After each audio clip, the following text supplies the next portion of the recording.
Hello மக்களே, நான் உங்கள் ரியாஸ். இப்போ நம்ம பிரியாணி தான் மேக் பண்ண போகிறோம். முதல்ல தேவையான அளவு எண்ணெயை ஊற்றிக்கலாம். அதுக்கப்புறம் பட்டை, கிராம்பு, பிரியாணி இலை போட்டு வதக்கிக்கலாம்.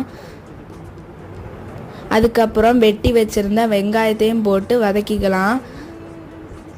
அது நல்லா ப்ரௌனிஷ் ஆன பிறகு நாம் தக்காளி, இஞ்சி பூண்டு பேஸ்ட்டு, புதினா போட்டு வதக்கிக்கலாம். அதுக்கப்புறம் வத்தல் பொடி, பிரியாணி பொடி போட்டு நல்லா வதக்கிக்கலாம். சிக்கனை போட்டு நல்லா வதக்கிக்கலாம்.